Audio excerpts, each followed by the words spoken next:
नमस्कार, आप देख रहे हैं वर्ल्ड नंबर 1 न्यूज और मैं हूं आपके साथ तनु बालियान। बुलेटिन की शुरुआत करेंगे देश और दुनिया की तमाम बड़ी खबरों के साथ, लेकिन उससे पहले एक नजर अब तक की हेडलाइंस पर।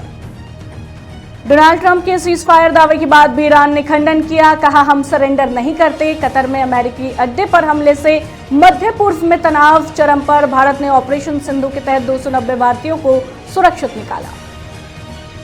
पीएम मोदी ने आज दिल्ली में श्री नारायण गुरु और महात्मा गांधी की ऐतिहासिक बातचीत की शताब्दी पर समारोह का उद्घाटन भी किया।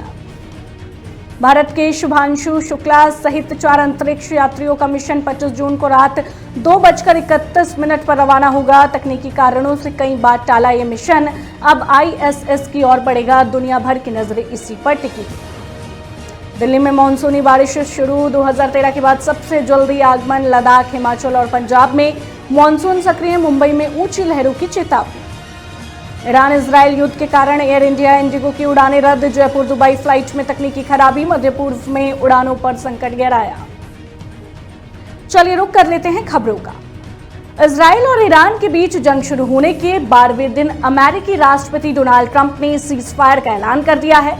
उन्होंने अपने social media platform truth social पर लिखा, अभी से सीज फायर लागू होता है, प्लीज इसे ना तोड़ें। इससे पहले ट्रंप ने आज सुबह 3:30 पर सीज फायर का दावा किया था। उन्होंने कहा था कि ये अगले 6 घंटे में लागू हो जाएगा। ट्रंप के सीज फायर के ऐलान के बाद ये ईरान के विदेश मंत्री ने इसे खारिज कर दिया था। उन्होंने कहा कि इजराइल के साथ अभी कोई अंतिम युद्ध विराम समझौता नहीं हुआ है। अगर इजराइल हमले रोक देता है तो ईरान भी हमले नहीं करेगा। कुछ ही देर बाद ईरान ने इजराइल पर 6 बार बैलिस्टिक मिसाइलों से हमला किया। टाइम्स ऑफ इजराइल की रिपोर्ट के मुताबिक एक मिसाइल बिशरबा शहर में इमारत पर जा गिरी। मेडिकल टीम ने बताया कि हमले में 4 लोगों की मौत भी हो गई है, जबकि 20 से ज्यादा घायल है। अगली खबर का रुख करेंगे। प्रधानमंत्री नरेंद्र मोदी ने भारत के 2 महानतम आध्यात्मिक और नैतिक नेताओं श्री नारायण गुरु और महात्मा गांधी के बीच ऐतिहासिक बातचीत के शताब्दी समारोह के उद्घाटन कार्यक्रम में हिस्सा लिया।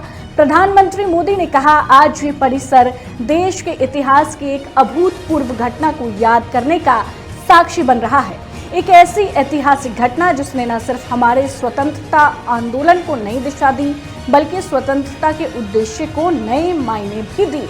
100 साल पहले श्री नारायण गुरु और महात्मा गांधी की वो मुलाकात आज भी उतनी ही प्रेरक है जितनी ही प्रासंगिक है। अगली खबर का रुख करेंगे। महाराष्ट्र से खबर आ रही है। शिवसेना सांसद संजय राउत ने मीडिया से बातचीत की और बातचीत कर कहा, ईरान ने दिखाया है कि एक राष्ट्र का स्वाभिमान और साहस क्या होता है। ईरान एक ऐसा देश है जो हमेशा भारत के साथ खड़ा रहा है। जब भी हम किसी मुसीबत में फंसे हैं, चाहे कश्मीर का मामला हो या पाकिस्तान का, ईरान ने हमेशा भारत का साथ दिया। हमें ईरान से सीखना चाहिए। ईरान हमेशा अपने स्वाभिमान के लिए लड़ता रहा है और आगे भी लड़ेगा और जीतेगा। ये उनकी आज की स्थिति है। किसी के सामने घुटने नहीं टेकने चाहिए। ईरान के नेताओं का जज्बा काबिले तारीफ है। अगली खबर का रुख करेंगे। क्रिकेटर रिंकू सिंह और सपा सांसद प्रिया सरोज की शादी की डेट अब टल गई है। अब ये शादी 18 नवंबर को काशी में नहीं होगी। संभावना है कि शादी 3 महीने बाद फरवरी 2026 में हो सकती है। हालांकि नई तारीख अभी तय नहीं हुई है। प्रिया के विधायक पिता तूफानी सरोज ने बताया, रिंकू की घरेलू क्रिकेट में व्यस्तता के कारण शादी की डेट आगे बढ़ाई गई है। अक्टूबर से फरवरी के बीच रिंकू सिंह प्रदेश की टीम की ओर से घरेलू क्रिकेट खेलेंगे। इसके बाद रिंकू और प्रिया शादी करेंगे। अगली खबर का रुख कर लेते हैं। पंजाब में आम आदमी पार्टी ने लुधियाना पश्चिम से जीत हासिल कर बड़ा इम्तिहान पास कर लिया है। एंटी इनकम्बेंसी के अलावा शंभू और खनौरी बॉर्डर पर आंदोलन कर रहे किसानों के एक्शन के बाद ये उपचुनाव भगवंत मान सरकार के लिए लिटमस टेस्ट था। अब जीत के बाद सवाल खड़ा हुआ है कि संजीव अरोड़ा के विधानसभा सदस्य बनने के बाद उनकी जगह राज्यसभा में कौन जाएगा। अप्रैल 2022 में सांसद बने उद्योगपति अरोड़ा का करीब 3 साल का कार्यकाल बाकी है। लुधियाना में जीत के बाद आप सुप्रीमो अरविंद केजरीवाल ने अपनी दावेदारी पर गोलमोल जवाब देकर इस सवाल को और उलझा दिया। 18 फरवरी को दिल्ली विधानसभा चुनाव के नतीजे घोषित हुए, जिसमें आम आदमी पार्टी हार गई। पार्टी के मुखिया अरविंद केजरीवाल को भी शिकस्त मिली। इसके 18 दिन बाद ही आपने राज्यसभा सांसद संजीव अरोड़ा को लुधियाना पश्चिम उपचुनाव के लिए कैंडिडेट घोषित कर दिया। इस ऐलान को कांग्रेस और बीजेपी ने अरविंद केजरीवाल के राज्यसभा जाने का मास्टर प्लान बताया। अगली खबर देश की राजधानी दिल्ली से है। केंद्रीय संचार मंत्री ज्योतिरादित्य सिंधिया ने कहा, विश्व वाईफाई दिवस पर सभी को बधाई देता हूं। पीएम वाणी नामक मई परियोजना से देश के कोने कोने में रहने वाले हर नागरिक को वाईफाई से जोड़ना एक ऐसी शक्ति है जो न केवल भारत के शहरों से बल्कि भारत के गांवों से भी उद्यमिता को बढ़ावा देगी।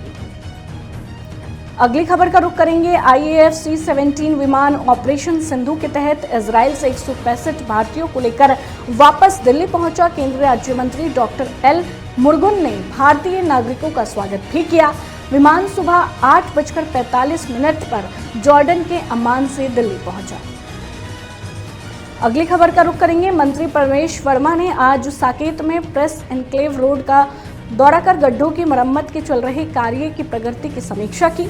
मंत्री प्रवेश वर्मा ने कहा, सरकारें भी काम कर सकती हैं, कम समय में अच्छा काम हो सकता है। ये दिल्ली सरकार ने करके दिखाया है। दिल्ली की PWD की सड़कों पर जो गड्ढे हैं, जनता की शिकायत पर इंजीनियरों ने सर्वे किए थे।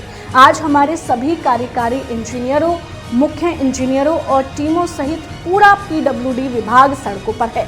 हमने 3400 गड्ढे ठीक किए हैं, जिनमें से प्रत्येक को जियो टैग किया गया है। रियल टाइम मॉनिटरिंग वैन पहले और बाद की तस्वीरें खींच रही हैं, जिन्हें PWD साइट पर अपलोड किया जा रहा है। पूरी सूची कल अपलोड की गई और सभी विधायकों के साथ साझा की गई, जो खुद जाकर प्रगति देख सकते हैं। फिलहाल के लिए इस बुलेटिन में इतना ही। देश और दुनिया की तमाम बड़ी खबरों को जानने के लिए आप जुड़े रहिए हमारे साथ और देखते रहिए वर्ल्ड नंबर 1 न्यूज।